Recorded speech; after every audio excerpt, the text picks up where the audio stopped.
We, the Mensa time now, you declare election results 5 times. 2020 election results. So yeah, now we mark on say mistake here, but near declare for mistake here, but near declare for. I just say you won't tell no, and I you near my so. And the fact is say commission way as it is, and you fit for purpose no. Obianim. Commission way. And you fit for purpose. That's what we call. Oh, much? Hey. Obinya petition pe na manjai kasa. I just say asem na yenyam petition in the metimi kan bi. Anti kan bi. Nti ese omoko. Because democracy be ni ato aba. Ama a whole constituency. Womuna ntu bi kura emfie 9. Saw. Ya fumani su nimse masa.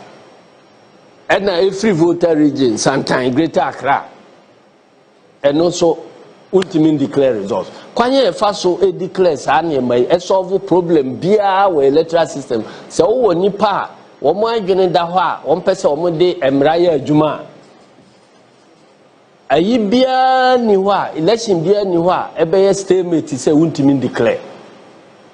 This obi pese odi ni tumi ya ade. Any mra, any election, she said, no boy.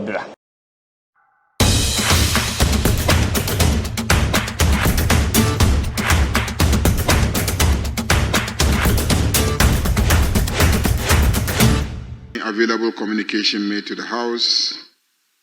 43 questions have been slated for next week. Questions will be asked of the Minister for Trade, Agribusiness and Industry, Environment, Science and Technology, Lands and Natural Resources, Labor, Jobs and Employment, Gender, Children and Social Protection, Works, Housing and Water Resources, Health. The Electoral Commission will be asked 2 questions. So the chairperson of the Electoral Commission will appear before Committee of the Whole to answer 2 questions. The Minister for Roads and Highways, the Minister for Energy and Green Transition, and the Minister for Foreign Affairs will all be scheduled to answer questions by honorable members in this House. 14 of those questions are urgent, and 29 of them are oral. Pursuant to Order 91, 2 Ministers of State may be permitted to make statements on government policy, and Right Honourable Speaker may also admit statements by honourable members in accordance with Order 93. Pursuant to Order 97, papers may be laid during the week. The management of the National Service Authority announced the introduction of a digitalization system which they claimed had saved the country some 112 million Ghana cedis through an app known as the Metric app, which allegedly combined facial recognition technology and identity card checks for verification and validation. The NSA, that is the National Service Authority, had blocked the enrollment of some 14,027 potential fraudsters on the scheme for the 2021-2022 service year. Despite these claims, when our current Minister of Finance, the Honorable Dr. KCL Atuforsen, ordered a head count of all national service personnel as a precondition for the disbursement of arrears of allowances payable to the personnel dating back to August 2024, it was discovered that around 885 were ghost names.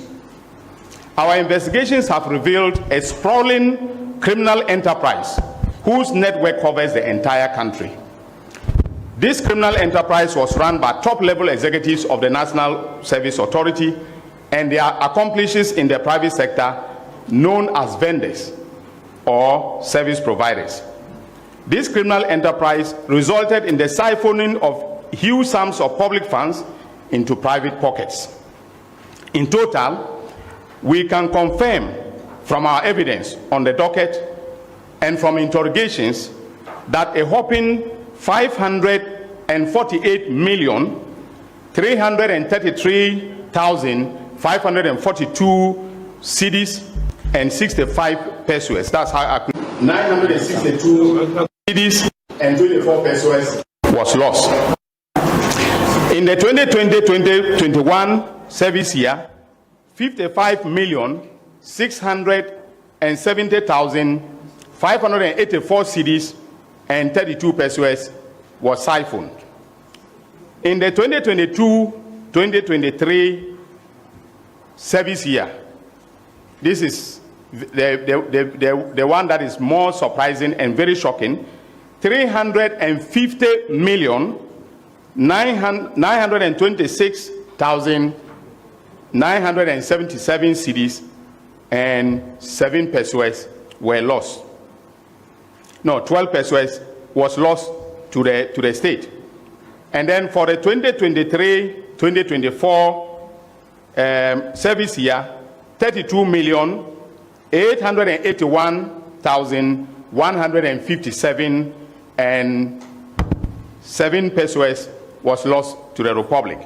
In total, as I stated, we lost over 548 million Ghana cedis to the criminal enterprise perpetrated by these executives, these directors and staff, as well as the service providers in the marketplace. The criminal enterprise that resulted in the loss of this colossal sum of money to the state involved the creation of ghost names within the NSA payroll system, directors and staff, which they subsequently exploited to misappropriate state funds for their personal gain. This they did in direct collaboration with vendors and other accomplices. Ladies and gentlemen of the media, our investigations have revealed that prior to the commencement of each new service year, the directors would submit to Parliament for approval a budget figure representing the number of prospective service personnel for that particular service year. Consequently, or consistently, these figures were inflated by huge numbers. During the fiscal year, the directors will write to the Minister of Finance requesting permission to utilize excess funds allocated in the budget of the National Service Authority. Once authorized, the directors will transfer the funds into NSA's project account at the Agricultural Development Bank, and under the pretext of executing projects, will divert the funds into private pockets. Another criminal scheme hatched and exploited by the directors and staff is the deployment of ghost names onto the NSA system. Once deployed, the directors will then request that both ghost names and genuine names be transmitted by the head of accounts to the Ghana Interbank Payment and Settlement Systems, that is GIPS, for payment. These payments included payments to Eastwich cardholders procured for the fictitious national service personnel. Our investigations compared monthly data of verified national service personnel generated from the Central Management System and submitted to the NSA Accounts Office, and the data of the NSA personnel who were actually paid through the gift system for a period of 6 years. That is from 2018 to 2024. It was established that a total of 587,543 personnel were to be submitted to GIPS for payment of allowances. Meanwhile, data from GIPS showed that a total of 650,165 personnel were paid, indicating that 63,672 constituted ghost names. These consisted of the following categories of personnel. That is, national service personnel who were blocked on the CMS system during the registration process. Then national service personnel numbers that exist in the payment records but do not exist on the central management system. And then, of course, NSA or national service volunteers, and then some management staff and marketplace vendors. Fellow countrymen and women, our investigators additionally established that some of the ghost names were added to the list submitted by vendors, representing the number of service personnel to whom they had supplied items or provided loan facilities, allegedly. When these vendors eventually receive the payments, the directors and staff would then contact the vendors whose accounts had received payments, meet with them, and collect the additional money that had been added to the vendors' payments.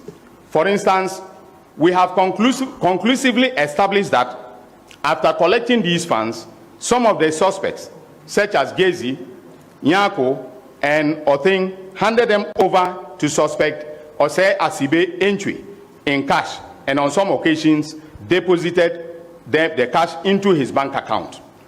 Osei Asibe was the chief executive, the director general of the National Service Authority.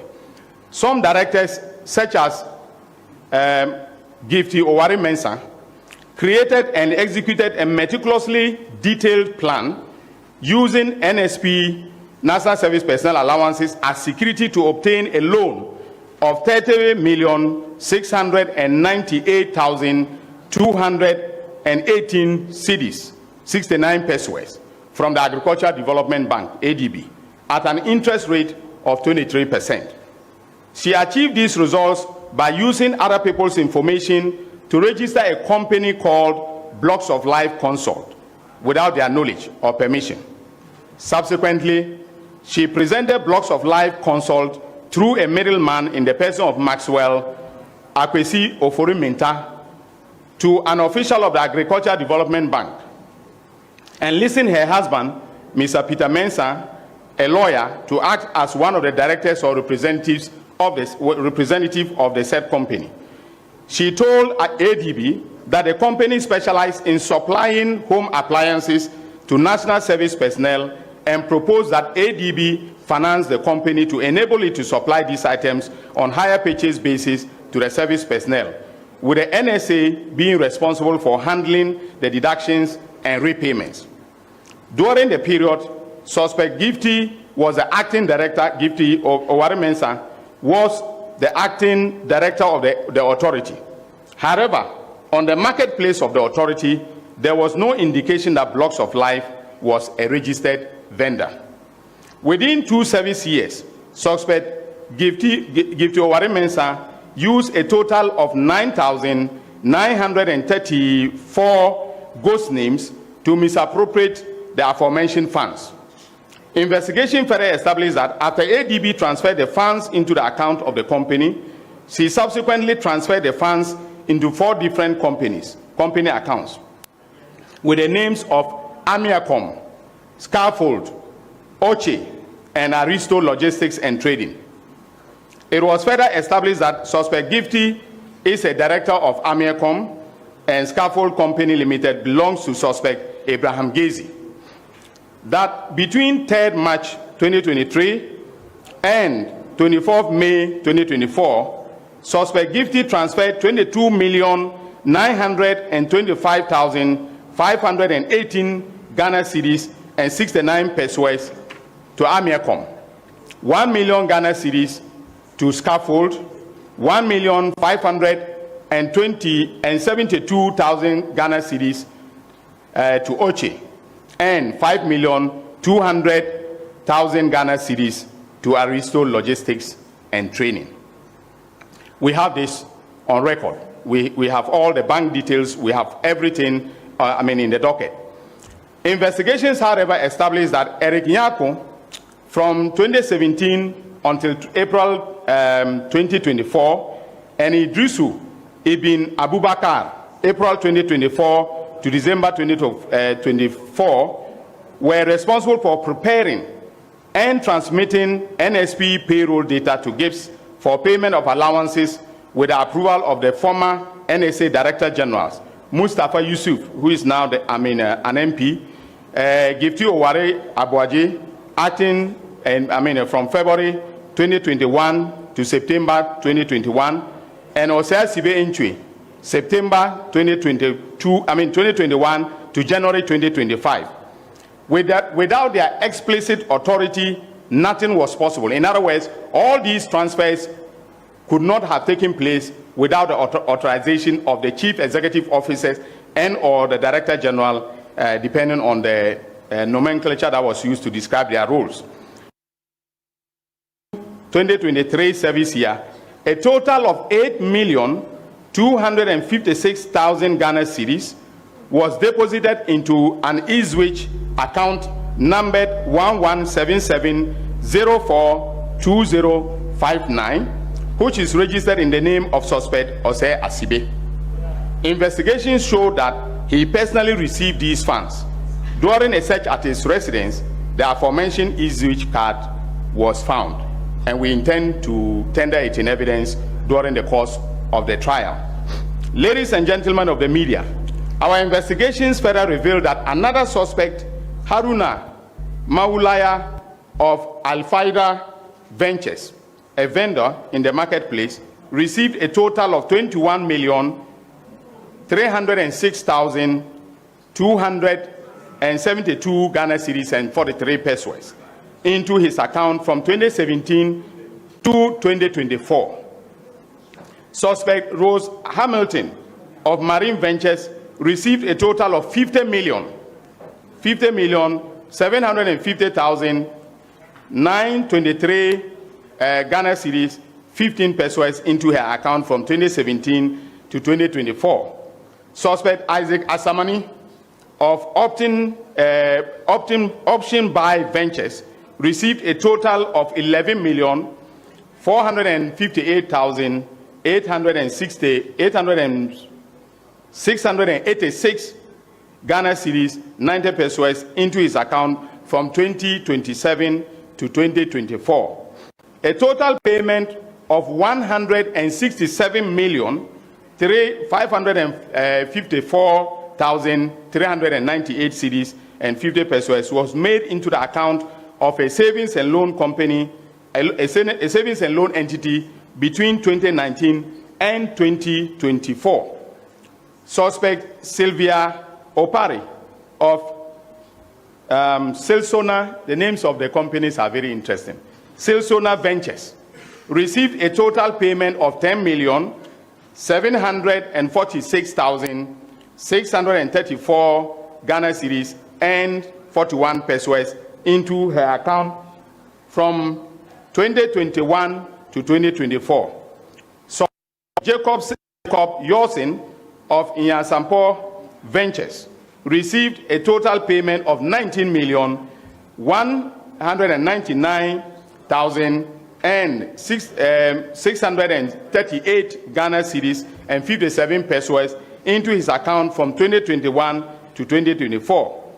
Suspects Philomena Atta and Stephen Kobina Jemfi of Brainwave Ventures received a total of 17,646,523 Ghana cedis and 80 pesos into their accounts from 2021 to 2024.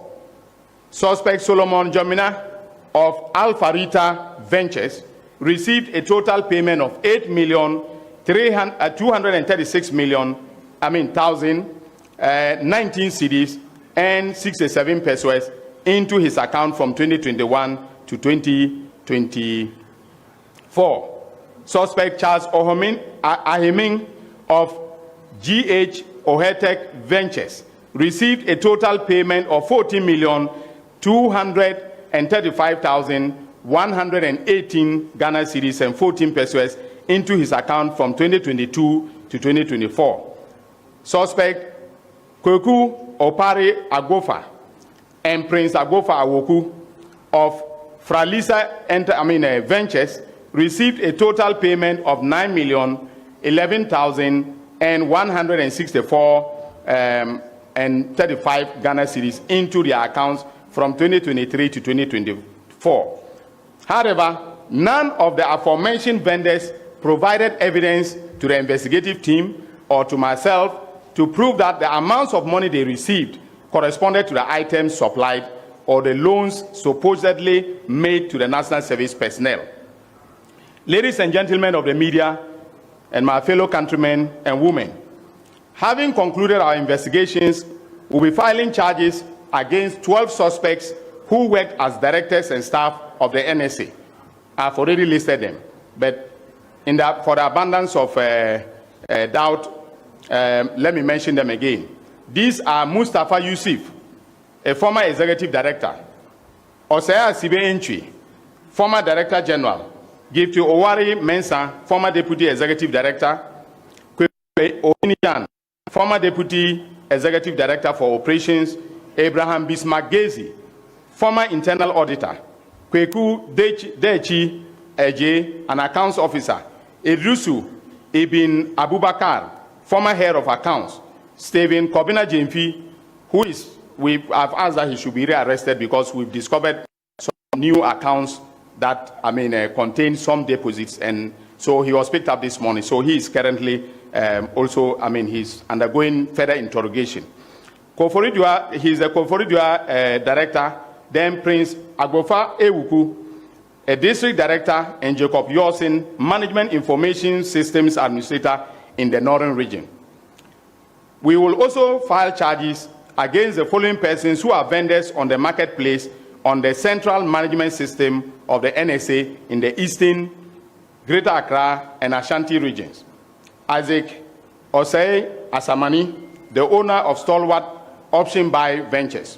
Charles Ohomening, the owner of GH OHEC Ventures. Philomena Arthur, the owner of Brainwave Ventures. Rose Hamilton, the owner of Marine Ventures. Kweku Opare Agbofa, the owner of Franlisa Ventures. Solomon Jamina, the owner of Afarita Ventures.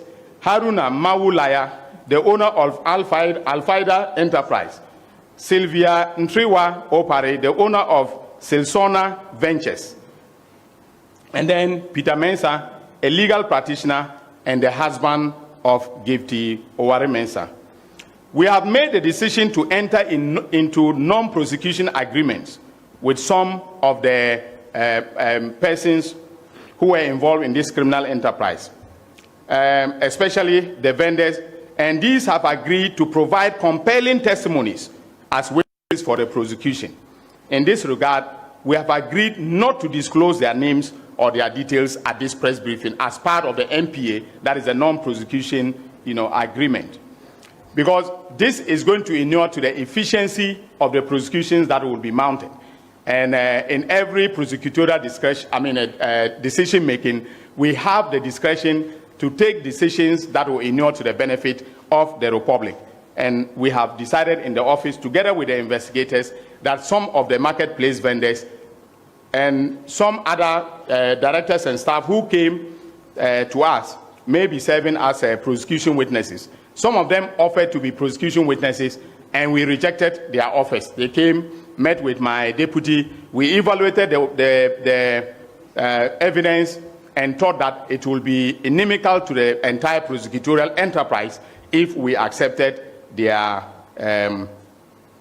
offers to serve as prosecution witness. So, given the numbers that we're offering to serve as witnesses, it can tell you where we are headed with this investigation. And when the trial starts, with this prosecution, when the trial starts, you'll get to know the evidence that we have meticulously gathered from February, when I took over the oral report and handed them over to NIB, to the present. Having provided this factual background, our position is clear that these persons are reasonably suspected to have committed crimes and shall be charged accordingly with the following crimes: stealing, contrary to Section 1241 of the Criminal Offences Act 1960, Act 29. Conspiracy to steal, contrary to Sections 23(1) and 124(1) of the Criminal and Other Offences Act. Willfully causing financial loss to the state, contrary to Section 179A(3)(a) of the Criminal and Other Offences Act. Using public office for profit, contrary to Section 179CA of the Criminal and Other Offences Act. Obtaining public property by false statements, contrary to Section 5 of the Public Property Protection Decree 1977, SMC 140. Money laundering, contrary to Section 1, subsection 2C of the Anti-Money Laundering Act 2020, Act 1044, and conspiracy to commit money laundering, contrary to Section 3 of the Anti-Money Laundering Act 2020, Act 1020. In conclusion, ladies and gentlemen, as part of the oral agenda, I have ordered that a comprehensive investigation of the assets of these persons be conducted. That investigation is ongoing, and we shall be pursuing the suspect to retrieve funds attributable to them and assets they have acquired using those funds. So I want to thank you very much once again for covering this press conference.